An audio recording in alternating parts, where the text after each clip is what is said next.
क्या रेश है महान पुरुषों का। ये सही मार्ग बता रहा हूं मैं भागवत के साथ। दरिया साहब कहते हैं कि अंदर ही अमृत भरा हुआ है। जब साधना करते हैं तो अमृत झरने लगता है, पूरे शरीर का पोषण होने लगता है। अन्न जल छोड़ दे तो भी चलता है, थोड़ा बहुत खा लेता तो कोई परवाह नहीं।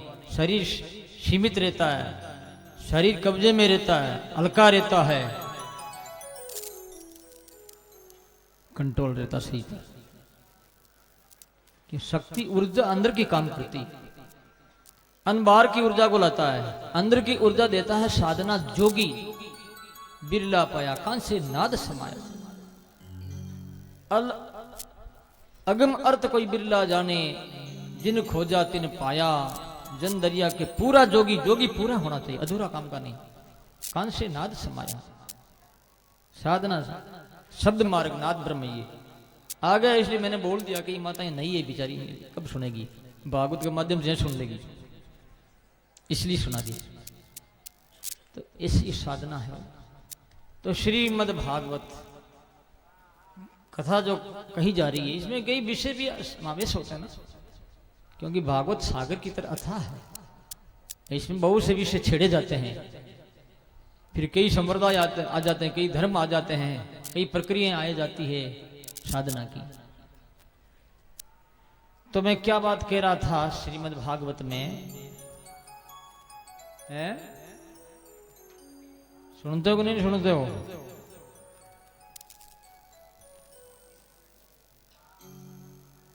क्या बोल रहा था? इसके पहले संत के बारे में, पूरा जोगी में उन संतन का आधार जिन्होंने मन मार लिया, उसे संत कहते हैं, जोगी कहते हैं। योग करें, किसके साथ जोड़े? राम जी के, परमात्मा के साथ। अभी मैंने आपको बताया ना, ऐसे बैठ करके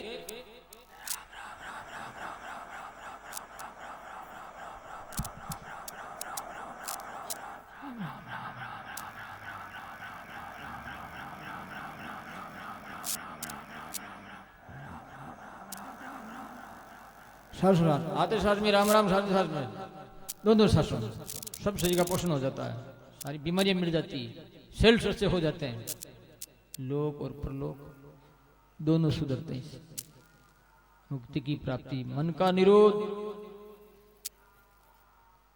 अलग अलग साधना है संतों की, ठीक है।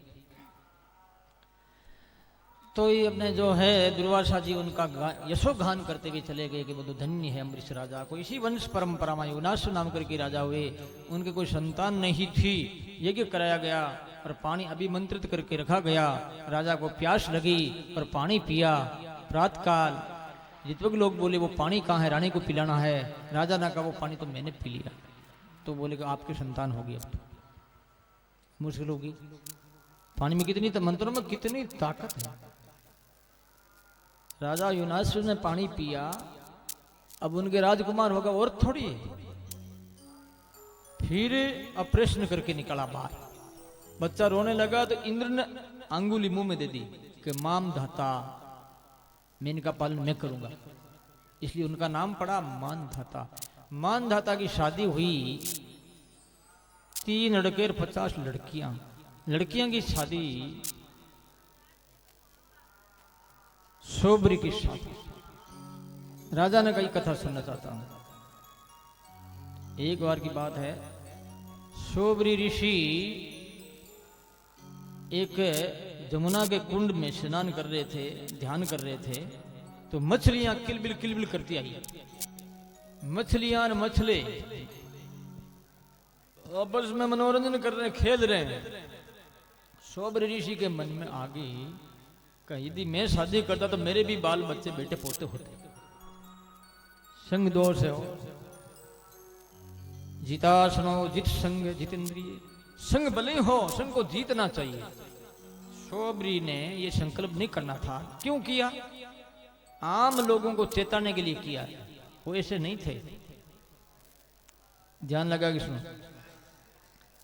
तो आगे ऋषि लोग राजा महाराजाओं के पास में जाते, उनकी कन्याएं होती, 50 लड़कियां थी।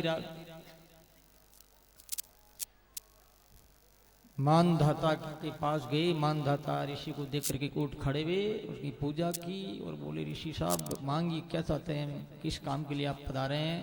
तब कहा तुम्हारे कितनी लड़कियां कि मेरे 50 लड़कियां, तो एक लड़की की शादी मेरे साथ कर दे। तो राजा देखने लगा, वो ऊपर से नीचे बाबा जी के जुरियां पड़ गई, पूरा सही दुबला पतला हो गया और के सफेद सफेद, बूढ़ा खगड़। राजकुमारी 18-20 साल की बेचारी कैसे करेगी। पहले तो बोले नहीं, चुप रहे, फिर बाद में बोले युक्ति निकालेंगे, इनको कह दूंगा नहीं करूंगा तो भस्म करेंगे, और कह दूंगा करूंगा तो लड़की को कुएं में डालना। बूढ़ा तो फिर उन्होंने उपाय रचा कि आप ऐसा करो, हमारे मंत्री महोदय के साथ अंतपुर में चले जाओ, वहां पर मेरी लड़कियां हैं, जो लड़की आपको पसंद करेगी आपके गले में माला डाल देगी, मैं उनके साथ शादी करूंगा। शोभरी ऋषि नगर में बूढ़ा हूं इसलिए कर रहा है। तो वो योगी थे, उन्होंने अपना शरीर जवान बना लिया, 25 वर्ष की उम्र बना ली।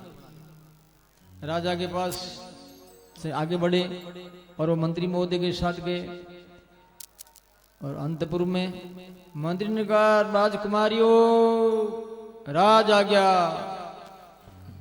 क्या आ गया राजा की कि ये लड़का आया, इनके साथ में कौन शादी करेगी। राजा ने कहा है, तो बहुत सुंदर स्वरूप था उनका। तो एक लड़की ने क्या किया, उसके गले में माला डाल दिया, 50 की 50 उनके गले में माला डाल, के तो एक ही नहीं थी 50 हो गई। बड़ों आदमी की लीला है भाई, बड़े लोगों की। बड़े लोग करते वैसा मत करो, वो कहते वैसा करो। कि हमारे पास में इतनी सत्ता कहां है, हम बोल देंगे नहीं उस ऋषि ने किया तो अमुक वो भी कर लेंगे, ऐसा थोड़ी होता है। उनमें ये शक्ति थी, ताकत थी। शादी होगी उनकी, बेटे पोते बहुत हुए। हमारे धर्म ग्रंथों में बताया, अभी मैंने आप पूर्व में कहा था कि ब्रह्मचारी 2 प्रकार के होते हैं, उपकुर्वाण ब्रह्मचारी और नैष्ठिक ब्रह्मचारी। नैष्ठिक ब्रह्मचारी शादी नहीं करता है, उपकुर्वाण ब्रह्मचारी चाहता है तो शादी कर सकता है, ऐसा है। तो वो उपकुर्वाण थे कौन, शोभरी ऋषि। शोभरी ऋषि दुनिया को ये बताना चाहते हैं कि कभी गलत संग मत करो। मैंने मछलियों को देख करके भी ऐसा कर लिया, तो जो लोग ऐसा करते हैं उनकी क्या दशा हो। कहने का मतलब ये, जो भी हुआ ठीक है, परंतु कोई उन्होंने कोई बलात्कार नहीं किया है, विधि विधान से शादी की बेचारे। कोई राजा के आदेश से बेटे पोते में 5000 उनके हो गए संतान, बेटे पोते कुल मिला करके। फिर भरे परिवार को छोड़ के निकल गए जंगल में तपस्या करने के लिए।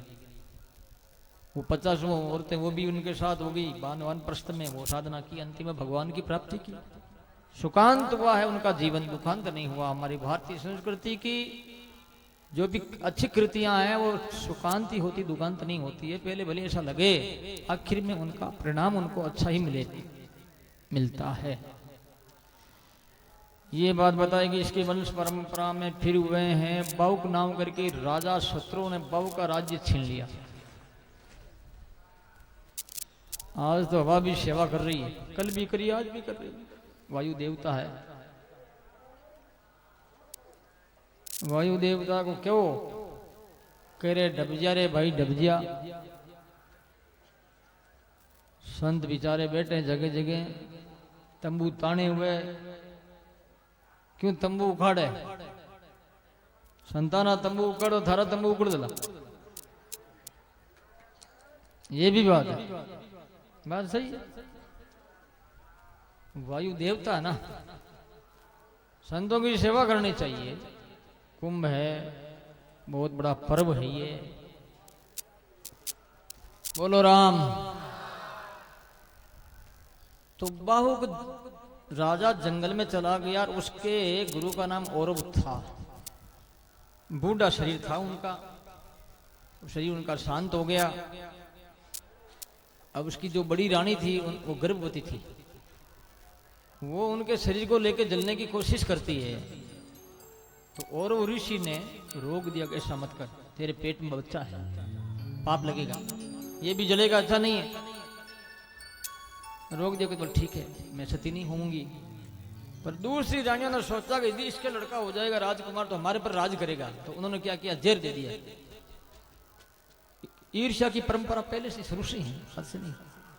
राग द्वेष की लड़ाई झगड़े की है, अब कलयुग में ज्यादा हो गई, इतनी बात है बस। तो दे दिया। उन्होंने अपनी तपस्या के बल से उस जहर का जो प्रभाव था उसको खत्म कर दिया, और लड़का उत्पन्न, उनका नाम पड़ा सगर। सगर की शादी हुई, उसके दो औरतें थी, सुमति और केशिनी। केशिनी के 60,000 लड़के हुए, सुमति के 60,000 लड़के हुए।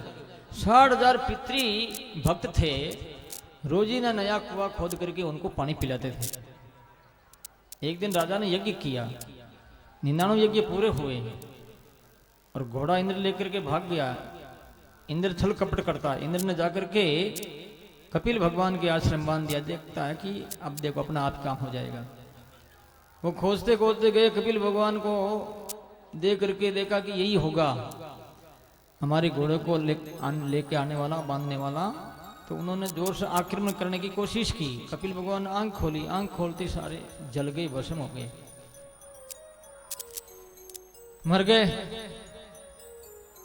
दूसरी रानी जो थी केशिनी, उनके एक लड़का हुआ असमंजस, उसका लड़का हुआ अंशुमान। अंशुमंजस तो चला गया, अंशुमान से राजा सगन का भाई तेरे वडेरे जो है कहाँ गए, कोई पता ही नहीं। तो बोला ठीक है मैं जाता हूं।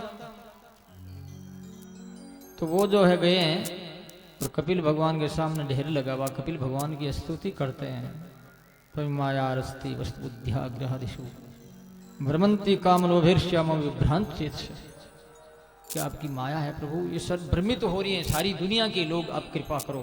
तब कपिल भगवान ने समझाया उनको कि भाई देख, ये तेरे ही पूर्वज हैं और इनकी गति नहीं हुई है। तो बोले महाराज इसलिए तो मैं आया हूं, मैं इनका पोता हूं, बेटा हूं, क्योंकि मेरे बाप का नाम तो असमंजस है। लेकिन असमंजस के ये भाई हुए तो हमारे बाप भी हो गए, काका चाचा जो भी। तो बोले कि एक उपाय है कि गंगा जी आ जाए, ये भागीरथी जो बह रही है, और इनका जल तेरे पुरखों के भस्म पर पड़े, सबका बेड़ा पार जाए। ठीक है। अब वो अंशुमान जो है ना, राजगद्दी पर बैठा और पिताजी चले गए। अंशुमान ने भजन किया, खूब साधना की, तप किया, लेकिन गंगा नहीं आई नहीं।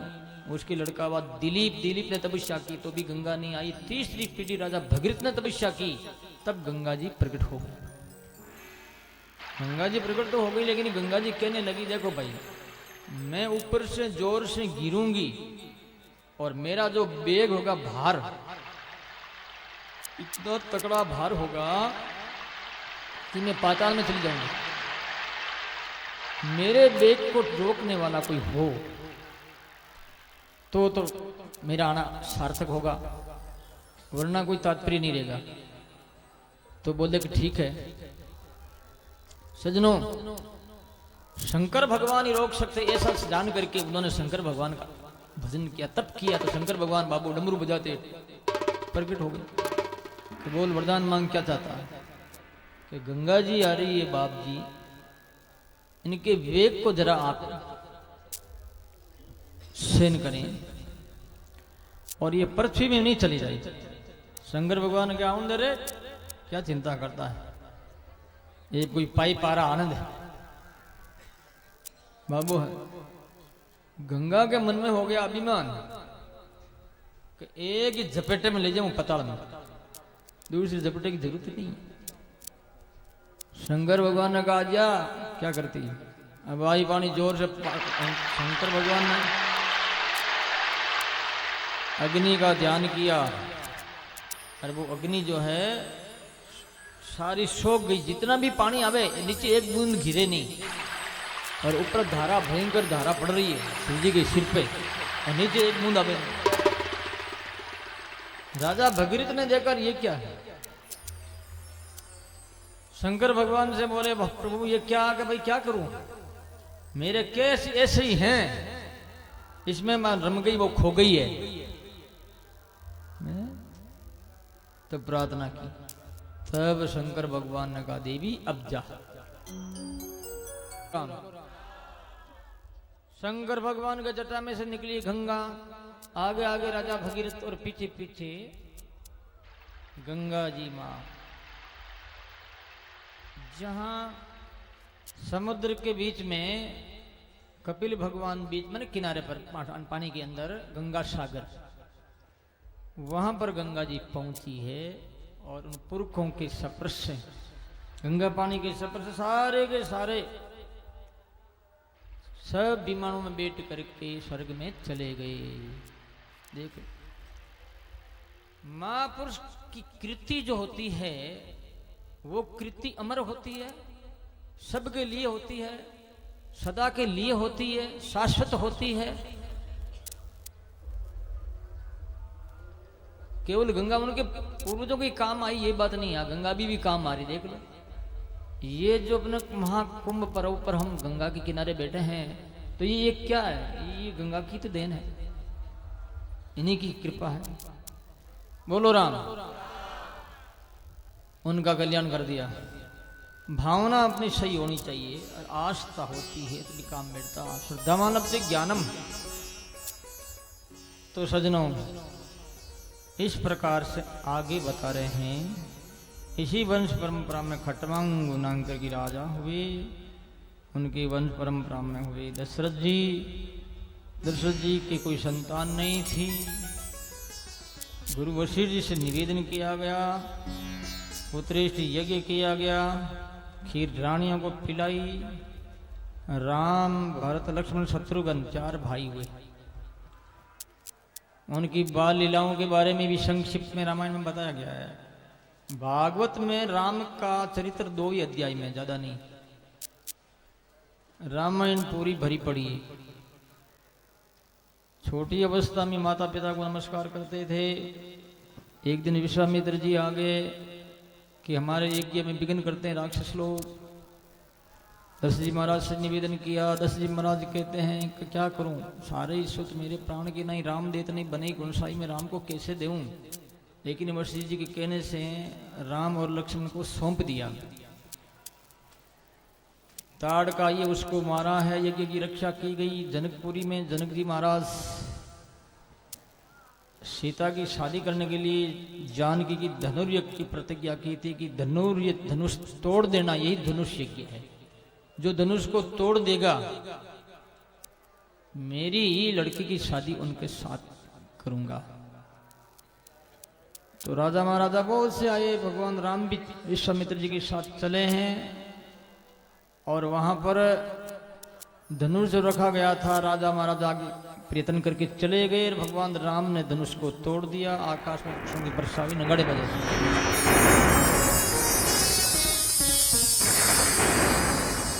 अब सीता जी को हार पहनाने के लिए सखियां कहती है।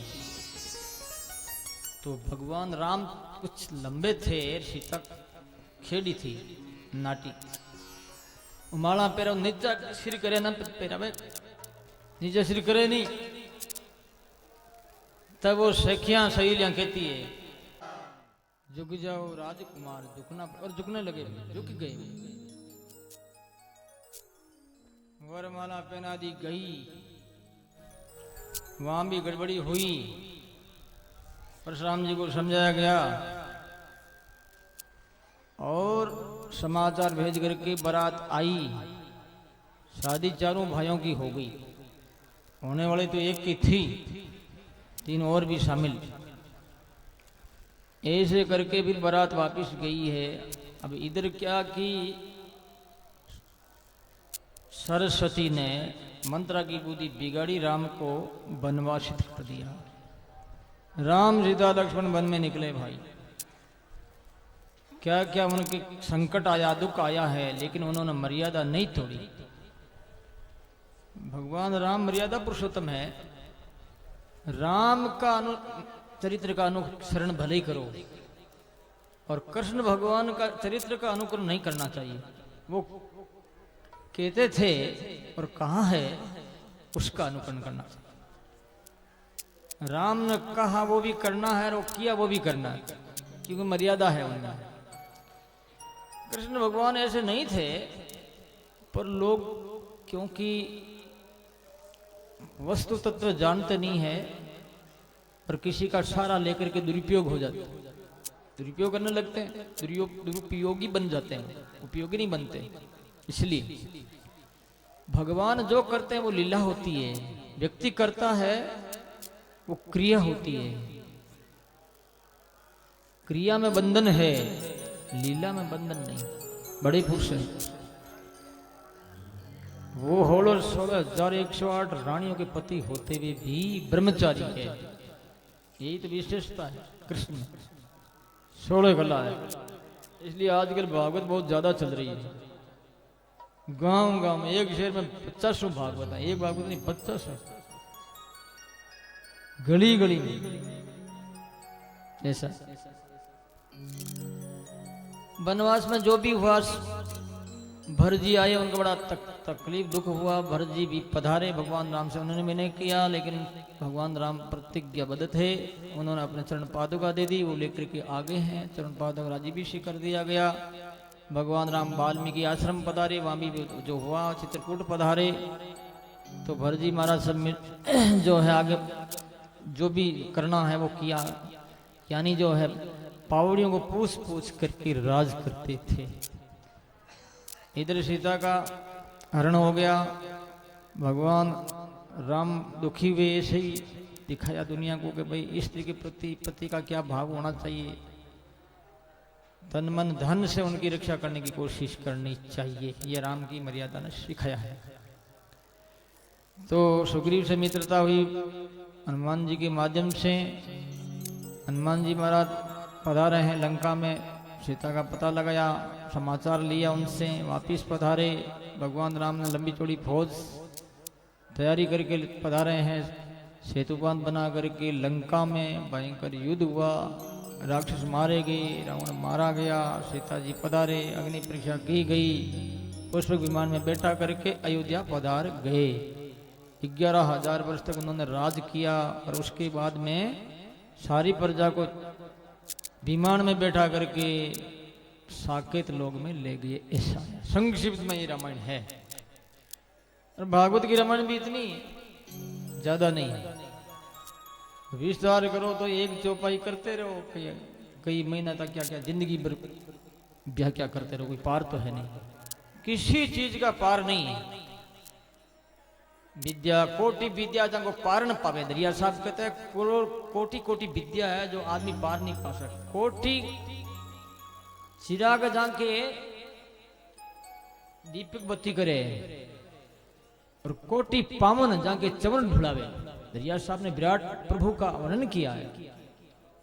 करोड़ों करोड़ों देव वायु देवता है जो को चवन ढुलाते हैं भगवान के। कोटि चिराग जाके रांधे पाक, करोड़ों ही अग्नि है जिनके भोजन बना रही है। ऐसा ऐसा यार विचित्र बात है ये। दरिया साहब की जो पकड़ है साधना से, हर सब्जेक्ट को इस प्रकार से ऐसे ले लिया, मैंने शास्त्रों का सार के दिया। तो सजनों, इसके बाद में जो भगवान राम के लव कुश बेटे में उन्होंने राज किया है, उनका सुमित्र तक आखिरी राज चला। उसके बाद में निमि राजा की कथा आती है,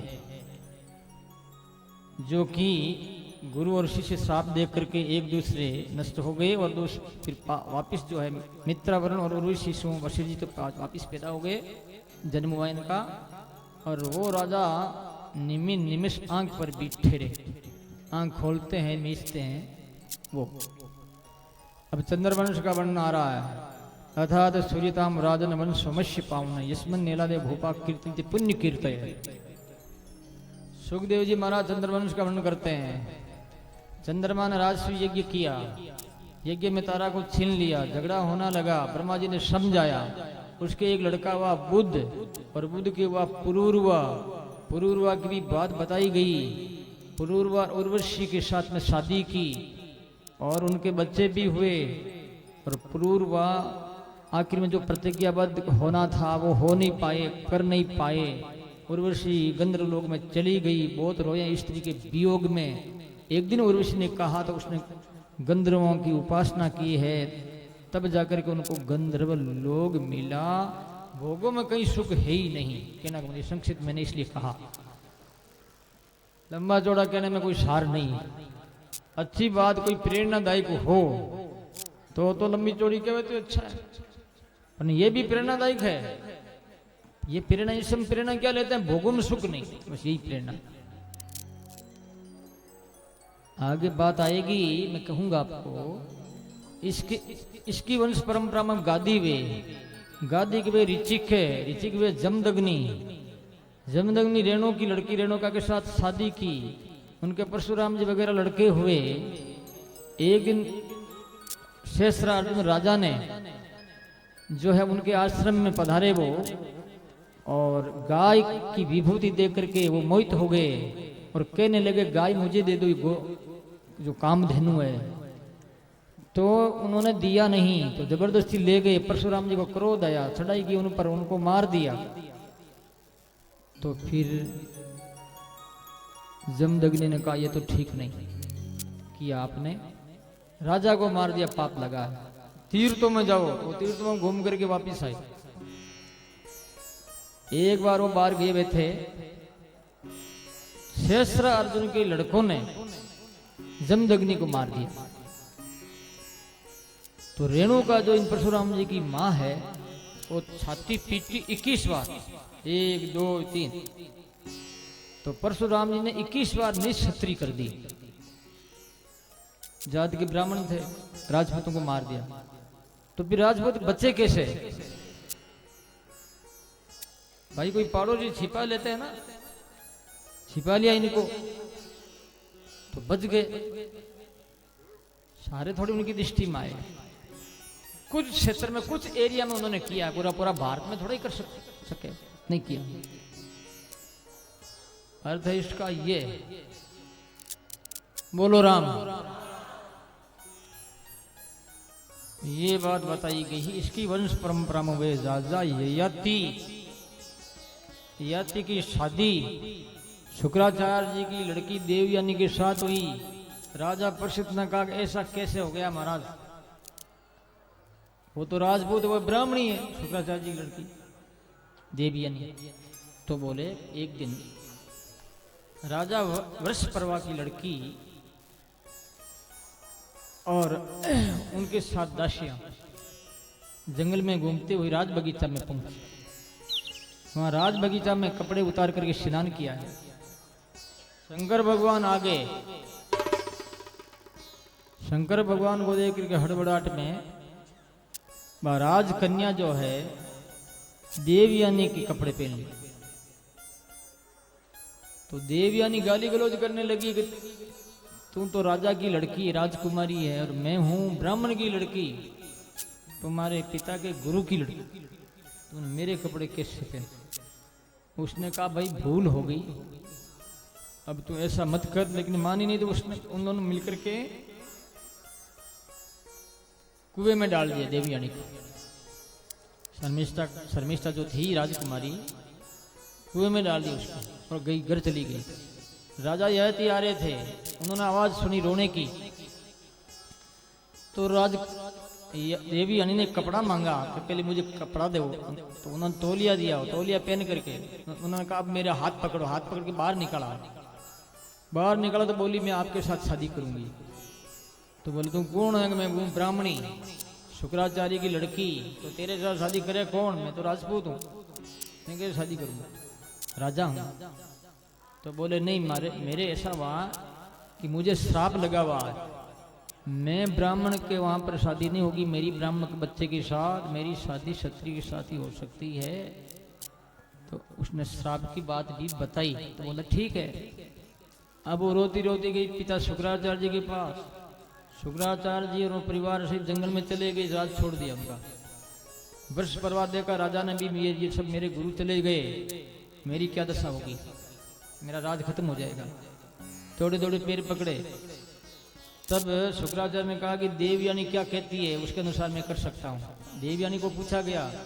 देवयानी ने कहा कि हम जब चलेंगे कि तुम्हारी लड़की शर्मिष्ठा जो राजकुमारी है 1000 दासियां सहित मेरी दासी बने और मेरी शादी यदि राजा के साथ हो तो ही मैं वापस चल सकती हूं। राजा ने देखा राज चला जाएगा, क्या फायदा है, लड़की को कहीं तो देना है। तो बोले कि ठीक है, तेरी दासी बन जाएगी। आगे वापिस राजा यति के साथ देवयानी की शादी हुई तो उनके अनु और तुर्वसु, यदु तुर्वसु नाम के 2 लड़के हुए और दूसरी के हुए अनुपुरु 3 लड़के हुए। तो उनके मन में बड़ा ये आक्रोश हुआ कि मेरी दासी है शर्मिष्ठा राजा ने छिप करके शादी कर ली है, तो बहुत दुख की बात है। रोती रोती पिताजी के पास गई। शुक्राचार्य जी बोले जा, बूढ़ा हो जाएगा, तेरी वृद्ध अवस्था तुझे घेर लेगी। फिर श्राप दे दिया। दुखी हो गई। जवान आदमी बूढ़ा हो जाता है तो दुखी तो होना ही, वो कोई काम का नहीं। तो प्रार्थना की शुक्राचार्य जी से कि आप मेरे ससुर हैं, आपने मुझे श्राप दिया तो वापस ठीक कर दो मुझे। तब कहा कि तुम्हारा बुढ़ापा कोई लेगा, जवान कोई बुढ़ापा लेगा तो वो बूढ़ा हो जाएगा और तू जवान हो जाएगा, उसकी जवानी तेरे में आ जाएगी। अब वो किससे कहे भाई, अपने बेटों से यदु राजा से कहा। बोले क्यों पिताजी, अभी हमारा है संसार का भोग भोगना, ऐसा आराम करना, आपका तो आपने तो बहुत किया है। छोटा छोटा जो पुरु था उसने कहा पिताजी ये शरीर आपका है, मैं जवानी देता हूं, जवानी दे दी। वो तो हो गया बूढ़ा और यदि राजा हो गया जवान। ध्यान दे के सुनना हो, देखो संसार के भोग क्या है। ये शास्त्रों में इसलिए आते हैं, इसकी व्याख्या कि हम चेत जाएं और हमें गलत काम नहीं करें। धर्म ग्रंथों में ये देने का तात्पर्य है, प्रेरणा लेने का मतलब है, बाकी कोई इनमें सारी क्या है।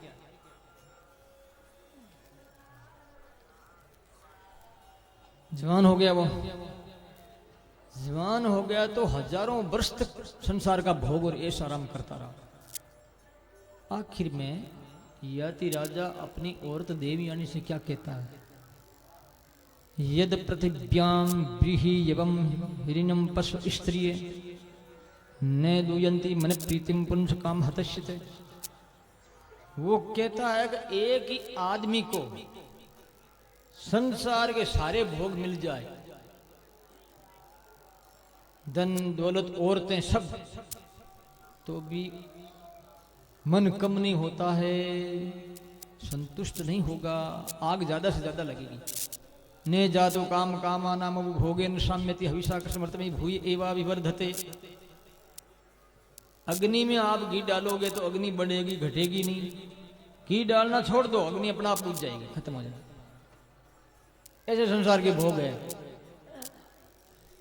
तुम सब प्राय भुक्त भोगी बैठे हो, जिसने शादी की उसको पता संजाल में जंजाल कैसा है, बेटों का बेटियों का पोता का है, तृप्ति नहीं हुई आज तक भी, सब दुखी। भोगान भुक्ता वही मेव भुक्ता, तपोन तपता वही मेव तपता, तृष्णा न जीर्णा वही मेव जीर्णा। भोग हम क्या भोग हैं, भोग अपने को भोग रहे हैं। कितने लोग मर गए, भोग नहीं मरा। संसार की वासना नहीं मरी। मन मजान माया मरी और मर मर गया सजी, आशा तृष्णा ना मरी के गया दास कभी। बोलो राम। मन मरियान माया मरी, कितने शरीर को छोड़ के आए हैं, फिर उसी नरक में जा रहे हैं वापस, जिस नरक से निकले हैं वहीं जा रहे हैं। दरिया साहब कहते हैं लख 84 भुगत के मानस दे पाही, राम नाम ध्याया नहीं फिर 84 आई। लग 84 भोग करके मनुष्य शरीर मिला और फिर भजन नहीं करेंगे, फिर 84 त्याग, क्या फायदा। इसलिए संत कहते हैं जोटी सारी दुनियादारी कुछ नहीं। वो कहता है याति राजा अपनी रानी देवयानी से कि देवयानी ऐसी ऐसी वस्तुएं मिल जाए जो देवताओं को भी नहीं मिले, ऐसी ऐसी वस्तुएं उपलब्ध हो जाए जो आज तक किसी को भी नहीं मिली। लेकिन संसार की वस्तु नाशवान और आशा को तृष्णा को बढ़ाने वाली है, घटाने वाली नहीं है। अभी रुको, मैं कह दूंगा, चिंता ही मत। तो संसार के भोग क्या है, ये ऐसे ही है। राजपुर को वापिस दे दिया और दे करके याति राजा जंगल में जाकर के तप कर भगवान का भजन करके ईश्वर की प्राप्ति। ये बात बताएगी। इसी वंश परंपरा में आगे आया दुष्यंत राजा हुए और उन वंश परंपरा में हुए राजा रंती देव। राजा रंती देव का इतिहास बड़ा ही सुंदर है, बड़े दयालु थे, वो बहुत दानी थे। इतना उन्होंने दान किया था कि घर में धातु के बर्तन भी नहीं रखे, यहां तक सब दे दिया। मिट्टी के बर्तन थे उनके पास और कुछ नहीं थे। आदमी मान कब बनता है, जब खुद छोटा बनता तो बड़ा बनता है। हम तो कहे मैं बड़ो, मैं बड़ो, बड़ा नहीं तो छोटा है। मान आदमी कौन है, जिसके मन में दया है, नम्रता है, सहन करने की शक्ति है, वो बड़ा। नहीं तो क्या होगा, बड़ा हो जाएगा।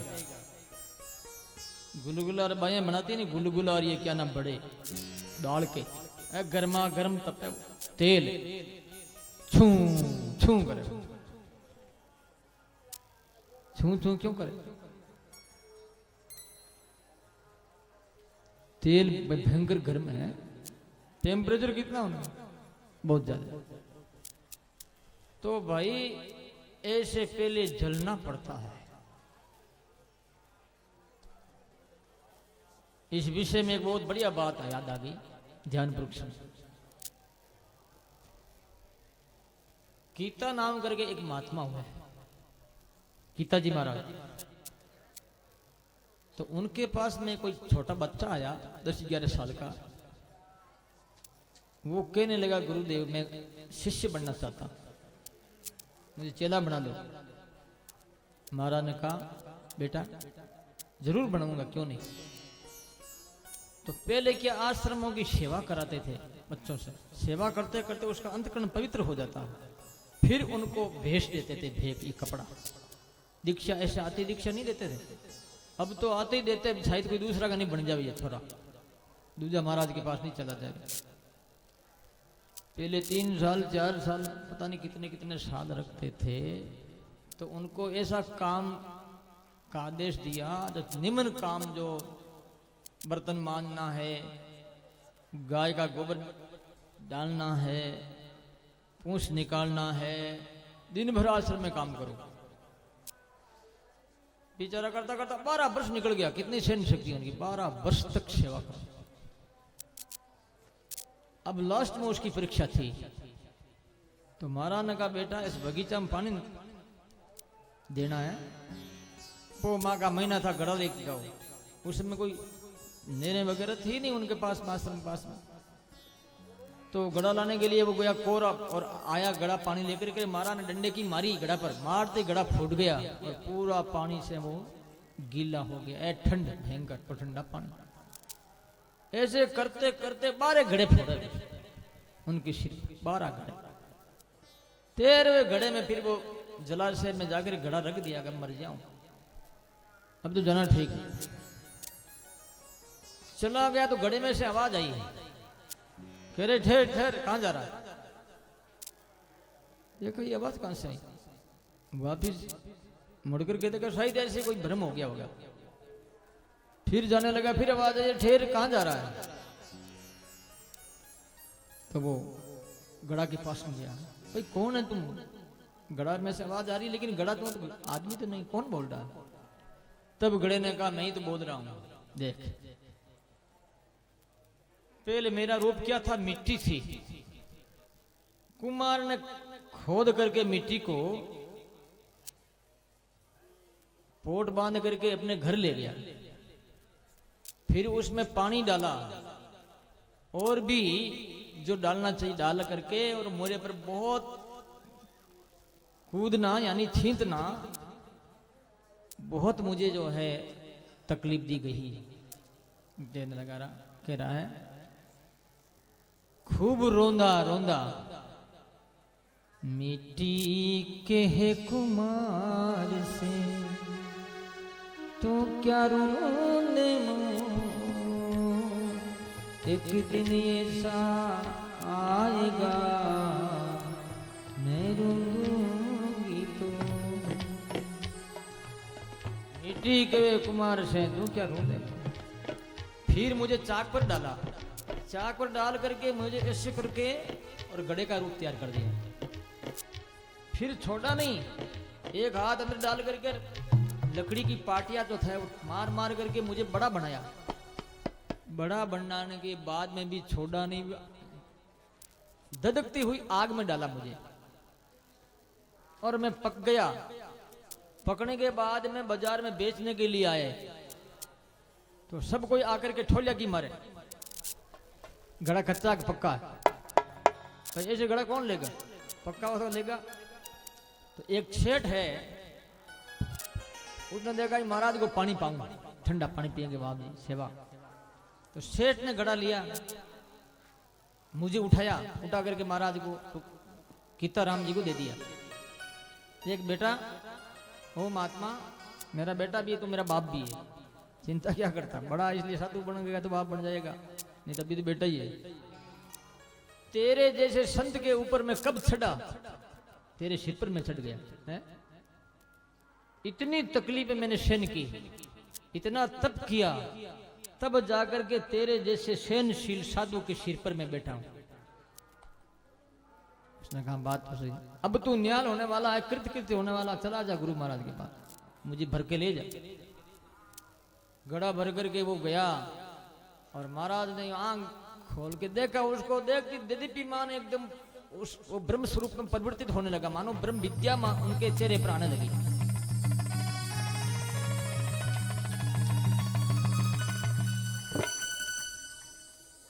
उपदेश दिया उसको, इतने वर्षों में ब्रह्म बन गया वो, उसकी मुक्ति हो गई। तमुरे तपाऊ काटू थारी खाल, इतऊ नहीं माने तो पच करूं न्याल, तब न्याल करे, ऐसे न्याल थोड़ी होता। अब तो आंधे की पोटा मैं क्यों नाकू, मैं हाथ धुआ थोड़ी बनी हो गए, तो मार मात राजगण बनी हो, तो इसका मतलब ये हुआ। इसलिए उन्नति नहीं हो रही है। उन्नति होने का एक कारण है गुरु के आदेश का पालन करे, गुरु कह दे वैसा ही करे, एक इंच भी इधर उधर नहीं जाए, उसका कल्याण होता है, नहीं तो कल्याण नहीं होता। कपड़ा पहनने से थोड़ा ही होता है, कपड़े पहने तो कहीं निकल रहे जा रहे हैं, क्या होगा। साधु जीवन आवे, गुरु धर्म का पालन करे, इतना श्रम किया भाई, सहन शक्ति कहने का मतलब, तब वो संत के सिर पर चढ़ गया है। बोलो राम। ऐसे राजा रंतीदेव परोपकारी थे और सहनशील थे। घर बार छोड़ के चले गए और 49वें दिन भोजन मिला। इतने में एक ब्राह्मण आया कि राजा ने भूखा मरना, उस ब्राह्मण को भोजन ने आधा आधा आधा खाने की तैयारी में लगे। इतने में एक कोई दूसरा शूद्र आ गया, राजा ने भूखा हूं उसको दे दिया। पानी था, पानी पिएंगे, इतने में कोई अंत्यज आ गया, राजा ने प्यासा हूं उसको पानी ने काम ये हम गति मिश्रात परामसिद्धाम पुनर्भववा आतिम प्रभुति खिलते भाजा मंतस्येन भवन्ति दुःखः। ब्रह्मा विष्णु महेश प्रकट हो गए, वरदान मांगने के लिए कहा। उन्होंने क्या वरदान मांगा कि दुनिया के अंतःकरण में जो दुख है सभी लोगों के, वो सारा दुख मुझे आज मिल जाए, मैं भोग लूं और दुनिया सारी सुखी हो जाए। लो, इतना बड़ा उद्धार, इतना बड़ा प्यार, इतनी बड़ी मानवता, उदारता और किस में हो सकती है भाई? और कोई उदाहरण रूप में कोई हो गए हैं? बहुत मुश्किल मामला। कहना सहज है, करना मुश्किल है। सुनना सहज है, करना मुश्किल। हम कह देते हैं, तुम सुन लेते हो, एक जैसे हैं। नहीं हम करते नहीं, तुम करती हो, तुम करते हो। थोड़ा बहुत तो करो। आटा में नमक जितना कर लो तो बेड़ा पार है, ज्यादा करने की जरूरत नहीं है। सदगुरु की बात मान ली तो बेड़ा पार। इसके बाद में वर्णन आता है यदुवंश का, कि जो बैठे हुए हैं और करते करते यदुवंश का संक्षिप्त में वर्णन किया गया। और इस वंश में ही भगवान कृष्ण ने जन्म लिया। ये कह करके 9वां स्कंद को समापन किया गया। अब 10वां स्कंद प्रारंभ हो रहा है। 10वां स्कंद के लक्षण क्या है? निरोध लीला है। 10वां स्कंद कोई सुनते हैं तो पहले मैं आपको सुना देना चाह रहा हूं, ध्यानपूर्वक सुने। कोई भागवत पूरी नहीं भी सुनी है और 10वां स्कंद, सिर्फ 10वां स्कंद सुन ले तो भी उतना ही उनको फल मिल जाएगा। और अब तो गंगा के किनारे अपन सुन रहे हैं। मेरे से जो भी परमात्मा कृपा करके कहला रहे हैं वो मैं कह रहा हूं। मेरे कहने की कोई हाथ की बात कुछ नहीं है। और आप लोग सुन रहे हैं। पर विशेष गौरव की बात तो यह है कि एक तो महापर्व है जो 12 साल से एक बार आता है। और इस बार योग बहुत ही अच्छे आए हैं। 750 वर्षों के बाद में इतने योग मिलकर के इस पर्व पर पधारे हैं, हमें न्याल करने के लिए, कल्याण करने के लिए।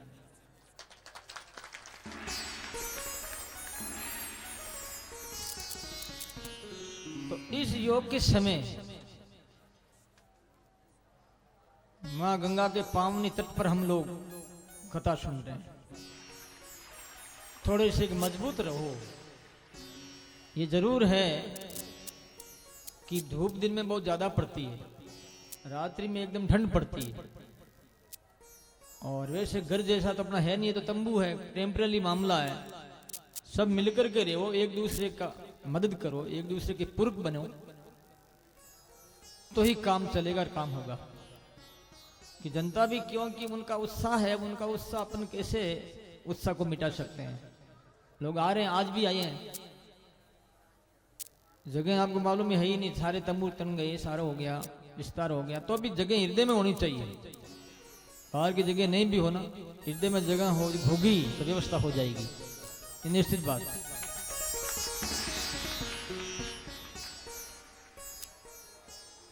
तो मैं तो धन्यवाद देता हूं जो भाई आने वाले हैं, बहुत खुशी की बात है। जो उनका उद्देश्य है भाई हम वहां जाएं, कथा सुने, सत्संग सुने, कितनी बढ़िया बात है। कौन आता है? कितना दूर है भाई, कितने दूरी से लोग आ रहे हैं। ट्रेनों में भी जगह मिलती नहीं है, आदमी पर आदमी पड़ जाता है, कोई गिर जाता है, बसों में मान नहीं रहे हैं। लोगों की आस्था देखिए आप, कितना दुख पा करके आ रहे हैं। ये बहुत बड़ा तप है आप लोगों का, तपस्या है। कलयुग में तो 5-10 दिन भी जंगल में आकर के तप करे तो भी उसकी बड़ी भारी महिमा है। तो कम से कम महीना भर से बैठे, तुमको कुछ लोग तो महीना भर बैठे हैं, 1 महीने से, 1.25 महीने से कर रहे हैं तप। ये तप ही तो है। तो 10वां स्कंद एक ऐसा विषय है, ग्रंथ है, यानी निरोध लीला है। इनमें भागवत वैसे स्वयं भगवान है, ये विशेष रूप से है। तो इनके 90 अध्याय है, 3946 श्लोक है इनके। लक्षण है निरोध। ध्यानपूर्वक सुने आप। राजा परीक्षित सुखदेव जी महाराज से पूछते, कथितो वंश विस्तारो भवता सोम सूर्यो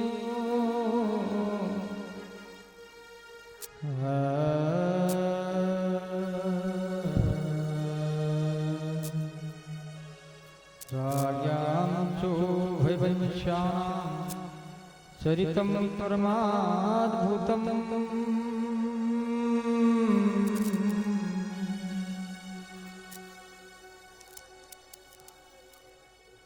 राजा सुखदेव जी महाराज कह रहे हैं कि आपने सूर्य और चंद्रवंश का वर्णन किया, बड़ी खुशी है मुझे। अब आप कन यदुर से धर्मशील से नितरा मुनि सत्तम यदु राजा की परंपरा, जो लाश भगवान कृष्ण ने जन्म लिया है बलदेव जी ने, उनकी बाल लीलाएं हुई है। जन्म क्यों हुआ और जन्म से क्या फायदा है समाज को, देश को और विश्व को, उनकी लीलाएं क्या है। पहले वो ब्रज में रहे, फिर वो बाद में मथुरा गए, वहां क्या लीलाएं की। मथुरा से फिर द्वारका जाकर के शादियां हुई उनकी, वो भी कथा के हैं, इत्यादि बातें उन्होंने पूछी। राजा परीक्षित से सुखदेव जी महाराज कह रहे हैं कि राजन, भूख और प्यास लगी तो कुछ खा ले पी ले, क्योंकि आज 5वां दिन है। कथा सुनते सुनते रोटी खा ले, पानी पी ले, जो भी। वो कहते हैं मेरी तो भूख प्यास मिट गई। परीक्षित कह रहे हैं मुझे ने तो कोई भूख हरने प्यास है। दरिया साहब कहते हैं ररंकार धुन होद में गर्ग भया कोई दास, जन दरिया व्यापे नहीं नील भूख और प्यास। ररंकार आवाज में जब आदमी डूबने लगता, नींद भूख प्यास खत्म हो जाती है, दरिया साहब ने कहा। इसलिए राजा परीक्षित भी कह रहे मुझे भूख प्यास नहीं सताती, मैं तो पी रहा हूं अमृत। कौन सा अमृत? कथा रूपी अमृत। भगवान से प्यार करना ही अमृत है भाई। अरे तू कर ले प्रभु से प्यार, अमृत बरसेगा। कर ले हरि से प्यार, अमृत बरसेगा भाई, बरसेगा बरसेगा भाई, बरसेगा। कर ले प्रभु से प्यार, अमृत बरसेगा। कर ले हरि से प्यार, अमृत बरसेगा। बरसेला भाई बरसेला, बरसेला भाई बरसेला। तुम कर ले राम जिया, अमृत बरसेला। तुम कर लो राम जिया, अमृत बरसेला।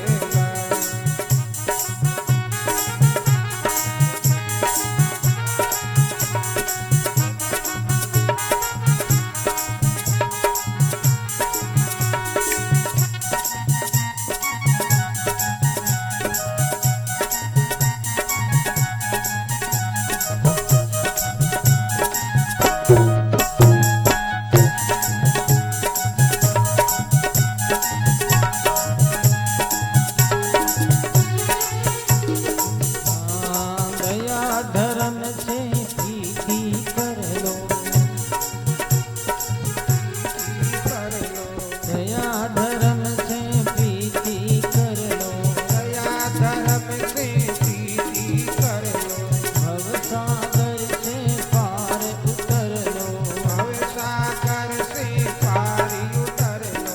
तेरा हो जाए बेड़ा पार, अमृत बरसेगा।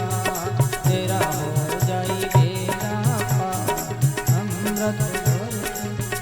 तू बरसेगा भाई बरसेगा, बरसेगा भाई बरसेगा। कर ले प्रभु से प्यार, अमृत बरसेगा। राम जिया, अमृत बरसेगा।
भाई बरसे तुम कर लो राम जी के यहाँ अमृत बरसेगा तुम कर लो राम जी के यहाँ अमृत बरसेगा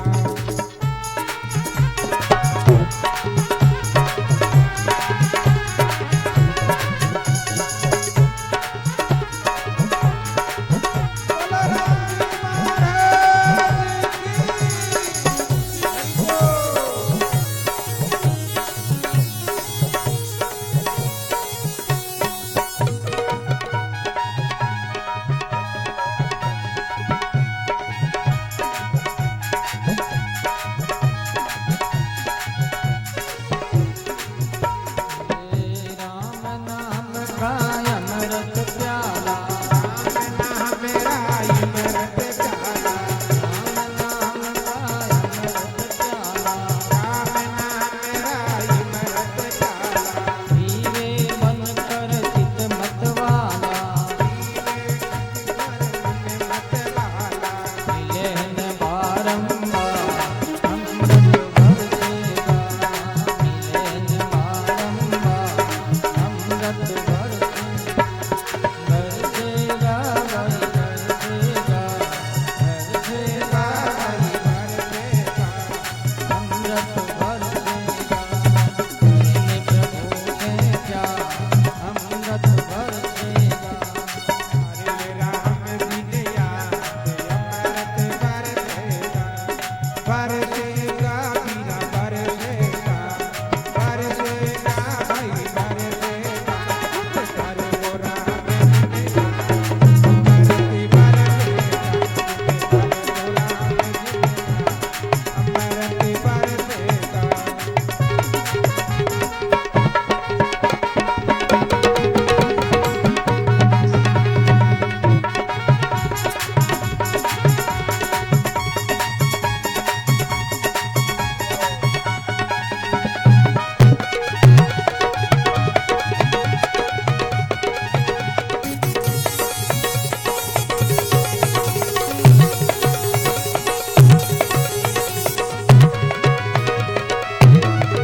विजया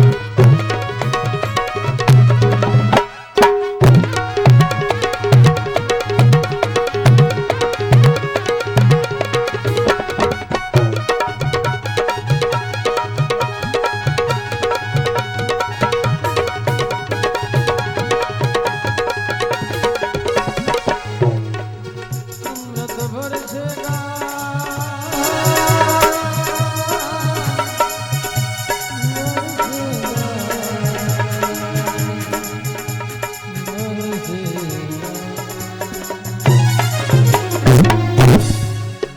बोलो राम कर ले हरि ने राम से अमृत बरसेगा। सुखदेव जी महाराज से राजा परीक्षित बोल रहे हैं, गुरुदेव मुझे तो भूख लगती न कोई प्यास, बस अमृत पी रहा हूं। सुखदेव जी महाराज कह रहे वासुदेव कथा पुरुषान स्त्री पुनाति वक्तारम प्रचकम सोत्री तदपाद सलिलम यथा। भागवत में कथा को गंगा जी की उपाधि दी है। सुनने वाला और पूछने वाला दोनों और बोलने वाला तीन। तदपाद सलिलम यथा, जैसे गंगा जी पवित्र करती है इसी भागवत की कथा जो है ये घर घर जाकर के लोगों का कल्याण करती है। ऐसी कथा मैं सुना रहा हूं। जिस समय में पृथ्वी पर राक्षस ज्यादा बढ़ गए थे, पृथ्वी गाय का रूप धारण करके ब्रह्मा जी के पास गई। ब्रह्मा जी और देवता मिल करके क्षीर सागर पर पधारे। पुरुष सूक्त से भगवान की स्तुति की है। आकाशवाणी हुई कि तुम कह दो उनको कि ब्रज में वो जन्म ले ले ग्वाल बालों के रूप में, और मैं मेरी आदि शक्ति के साथ आऊंगा। ब्रह्मा जी ने देवताओं से और गाय से बात कह दी। उस समय में एक बार की बात है, वसुदेव जी महाराज देवकी को लाने के लिए गए हैं और वो घोड़े पर रथ पर बैठ करके देवकी को बैठा करके जाने लगे तो कंस ने कहा कि नहीं, मैं भी आपके साथ चलूंगा, मैं घोड़े को चलाऊंगा, आप क्या चलाएं, आप तो मेरे